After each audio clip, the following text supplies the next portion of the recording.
Quisiera brindarte un gran y cariñoso saludo en el nombre de nuestro Señor Jesucristo. Estamos muy contentos de que puedas quedarte también en esta serie temática, reflexionando, analizando y mirando un poco también a través de las Escrituras. Hubo una invitación de que pudieses leer completamente el capítulo 17 del libro de Hechos, pero principalmente te dije que pudiéramos mirar eh, los versículos 16 al 34. Para introducir este tema, que en cierta medida ya hemos conversado acerca de aquello, quiero llevarte al verso 16, cuando Pablo está en Atenas, que va a ser también uno de nuestros mensajes y va a ser un texto que nos puede llevar a algunas luces. Dice en el verso 16, mientras Pablo los esperaba en Atenas, eh, ya él estaba esperando a Silas y a Timoteo, y estamos bajo ese contexto, que estaban en otro lugar en Berea, estaba con los berianos, en los Silas y Timoteo, los estaba esperando en Atenas. Su corazón, su espíritu se enardecía viendo la ciudad entregada a la idolatría. Quizás, bueno, ese es el versículo de introducción, que se encuentra en Hechos 17-16. Quizás tu espíritu, al igual que el de Pablo, se molesta, hay un celo santo, a lo mejor podríamos llamarle, que se enardece al ver la idolatría, pero en ese momento, en ese momento el Espíritu Santo tocó el corazón de Pablo y fue más allá de molestarse y de quedar con ese sentimiento de que su espíritu se enardecía y que se molestaba por lo que estaba ocurriendo con la idolatría, que el Espíritu Santo lo llevó a tomar otra actitud. Quizás tú y yo hoy día podemos estar molestos y disgustados por cómo también la gente está viviendo el Evangelio. Quizás tú y yo podemos estar en una mirada religiosa y decir, ¿qué está pasando con los cristianos? ¿Qué está pasando con nuestros hermanos? Y puede ser que tu espíritu y el mío puede estar enardecido, pero te invito a que actúes como Pablo, que enfrenten la situación. A pesar de tu enojo, a pesar de que estás enardecido, a pesar de que puede haber un celo santo que te lleve a querer conversar sobre algunos temas y querer llevar a algunas personas que tú los amas en el Señor, que salgan del, quizás que salgan de los malos entendidos, que puedan salir de la confusión, que puedan salir de las doctrinas equivocadas, que puedan salir de esos pensamientos idóneos, debes hacerlo con sabiduría. Y esa sabiduría solamente puede venir del Espíritu de Dios. Así que te invito a que podamos orar para pedir la dirección del Espíritu Santo y que Él también pueda quedarse con nosotros para que en esta reflexión podamos mirar este tema. Te invito. Querido Señor, rogamos a ti, en primer lugar, que puedas poner a tu Santo Espíritu, que ya tú lo has puesto. Muchas veces somos repetitivos y se nos olvida que tú nos prometiste al Espíritu Santo para llevarnos a toda verdad, a todo entendimiento, a toda justicia, a todo juicio, a toda claridad. Y si nos vas a llevar a toda verdad, nos vas a llevar a la verdad de Cristo. Por más que a lo mejor en algunas congregaciones se entiendan las cosas de una manera y en otras congregaciones se entiendan de otra.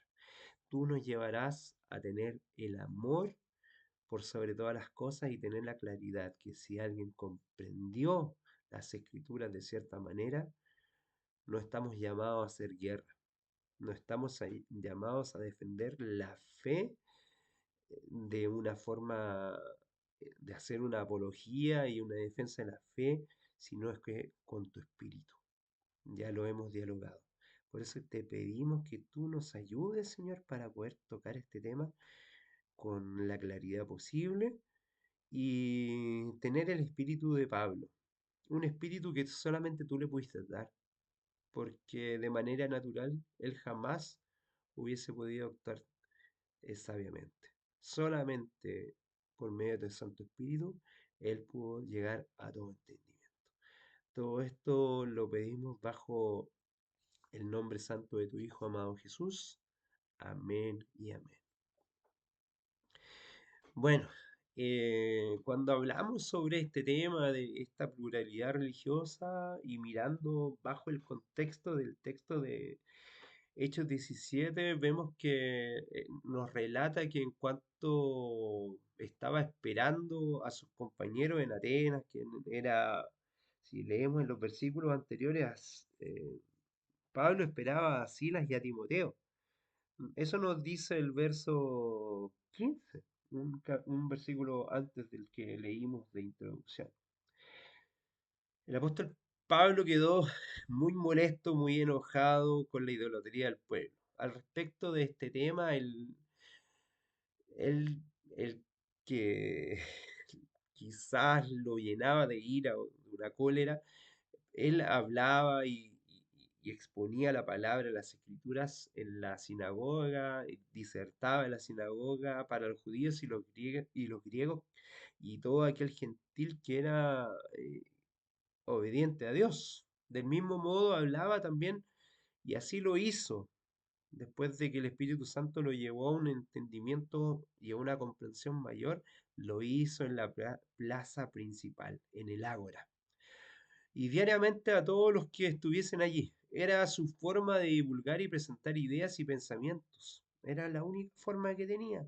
Siempre en aquel tiempo y lugar, en las culturas griega y romana, la plaza era fundamental, la plaza pública, y representaba el local o un lugar donde todo sucedía. Allí los anuncios eran dados al pueblo y ocurrían discusiones de novedades e incluso religiosas. He tenido la oportunidad de viajar por algunos lugares y muchas veces nosotros los sudamericanos tenemos un concepto de las plazas que es un centro de reunión donde está lleno de arbolitos, donde hay un monumento, donde a veces hay una pileta eh, hermosa y es un lugar diferente. A lo mejor pasa en toda América, pero en Europa las plazas es un lugar donde se ponían los comercios.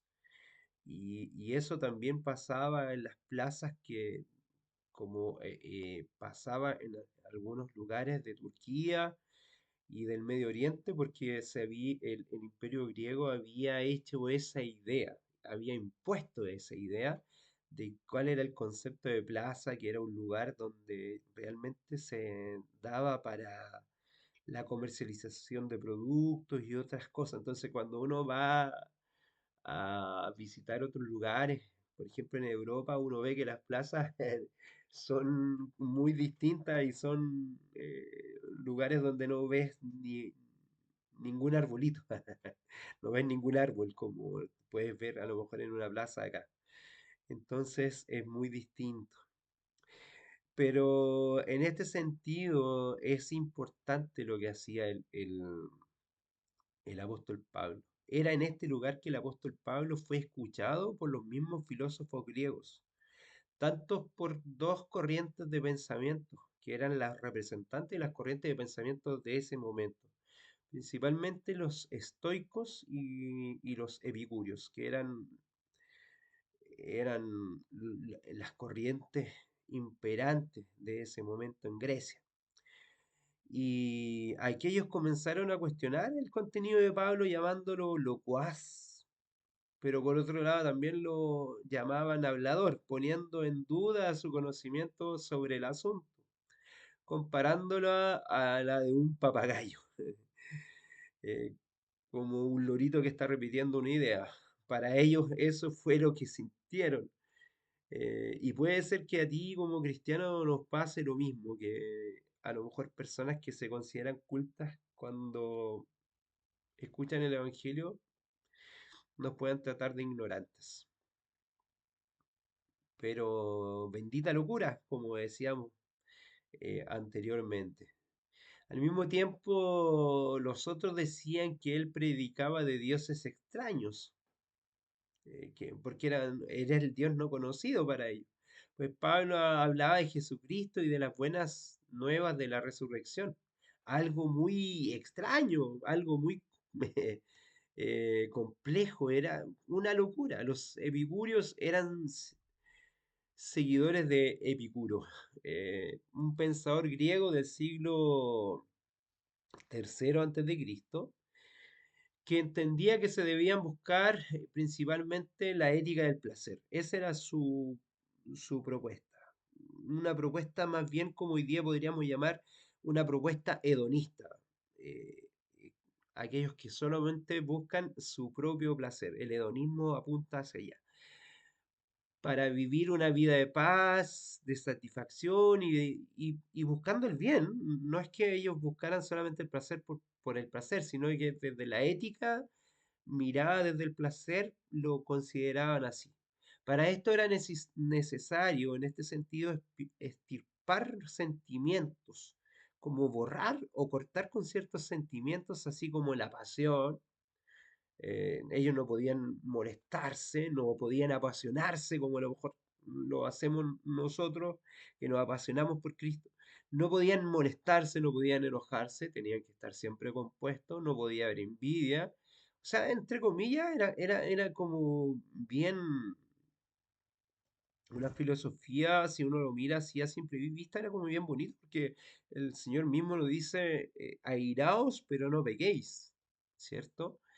Eh, en tanto en aquella época ellos habían distorsionado la filosofía de Epicuro. Ya había, como piensa tú que esto, Epicuro levantó su movimiento 3 siglos antes de Jesús y cuando predica Pablo estamos hablando de los años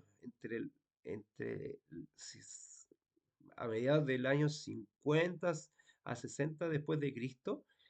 Entonces había cambiado harto, por casi 400 años, 350 años, había cambiado harto, bastante la idea original de Epicuro. Eh, en cuanto a esto. Y se había distorsionado la filosofía de Epicuro, entendiendo que la vida debería ser solo hacia la búsqueda del placer. O sea, todo esto de manejar la ira, de manejar las pasiones, de no tener envidia, ya no importaba. Ahora era solamente el interés, era la búsqueda del placer. Por otro lado estaba el segundo grupo, que eran los estoicos, que eran discípulos de un filósofo griego llamado Zenón. Y entendían que la vida era en este sentido guiada por la razón, el logos de la naturaleza. Dios era representado por todas las cosas de la naturaleza, lo que hoy día todavía sigue siendo parte de la filosofía oriental y de mucha parte del Medio Oriente sigue viviéndose así. Dios está en todo, Dios está en todas las cosas. En todas las cosas hay parte de la esencia de Dios. Ese es el entendimiento. Y en cierta medida podríamos decir que algo de razón puede haber ahí, porque Dios es creador de todo. Pero Dios en sí es un ser superior y un ser que le da vida a las cosas, que a las cosas las bendice, pero no es que está su esencia ahí. Su esencia está en el sentido que son creación de Él. Esto es, entonces por eso que muchas veces a las cosas se les da el carácter divino. Y eso es lo que pasó. Dios era representado en todas las cosas, por todas las cosas de la naturaleza, así que eran, en el fondo, podríamos decir que eran panteístas. Y por lo tanto, se había transformado en una doctrina o una ideología idólatra. Para ellos la naturaleza era la divina y era todo en ella, era Dios. O sea, lo que podemos vivir hoy día, la madre tierra, la naturaleza, los árboles, todo tiene esencia de Dios, por eso todo es divino. Por desconocimiento y por curiosidad sobre el asunto presentado por el apóstol Pablo, llegaron al Areópago para una reunión. Tanto los epicúreos, seguidores de Epicuro, y aquellos estoicos que habían sido seguidores de Zenón, llegaron ahí, a la plaza pública, el Ágora y la Acrópolis, llegaron por desconocimiento y por curiosidad también sobre este asunto y llegaron a una reunión. Pablo debía explicarles. Por este hecho podemos ver el impacto y la importancia que atribuían a la predicación de Pablo. El Areópago era un lugar entre la plaza pública y la que era el Ágora y la Acrópolis. Estaba entre medio de estos dos lugares importantes. Allí se reunían los sabios que en esa época gobernaban Atenas para discutir los asuntos más importantes para la ciudad. Así que el Areópago era un lugar fundamental para la cultura griega, específicamente la cultura ateniense. Y recuerda que las ciudades eran ciudades-estados. Eh, Atenas en ese lugar donde Atenas era un lugar muy importante y era la ciudad más importante y la polis más importante de toda Grecia. En el tiempo del apóstol Pablo, en tanto el concilio del Areópago cuidaba solo de cuestiones morales y religiosas en esos momentos, principalmente. Para aquellos hombres lo que daba sentido a la existencia era una vida de placer dedicada a una razón guiada por los propios sentimientos y pensamientos.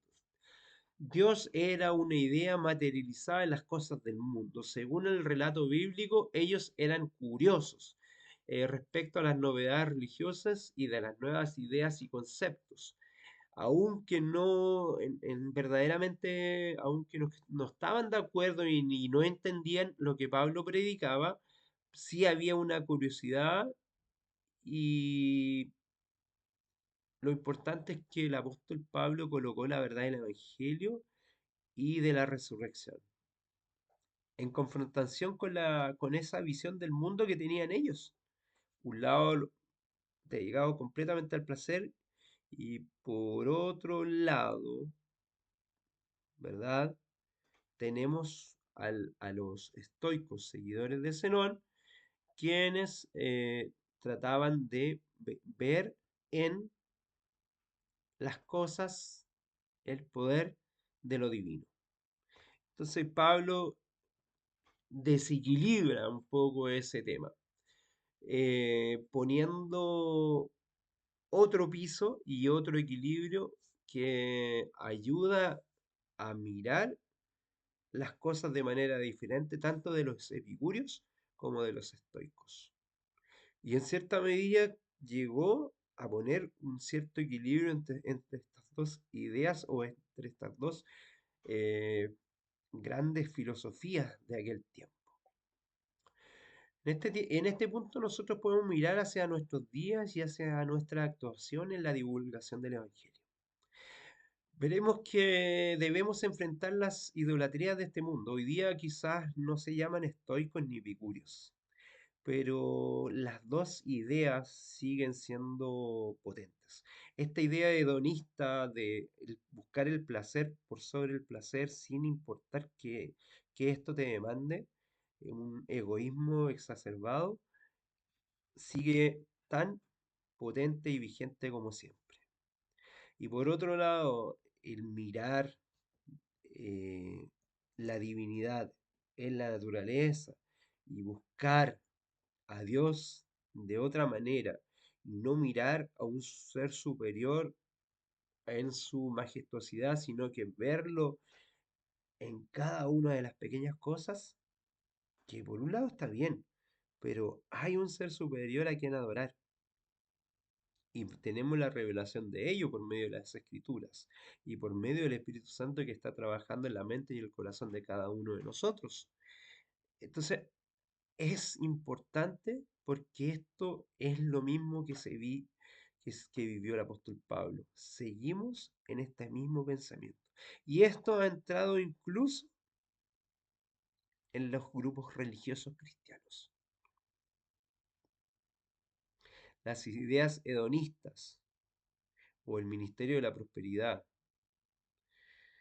así como las ideas panteístas de un Dios presente y que se manifiesta en cualquier forma, están presentes principalmente en el mundo religioso y valórico de hoy.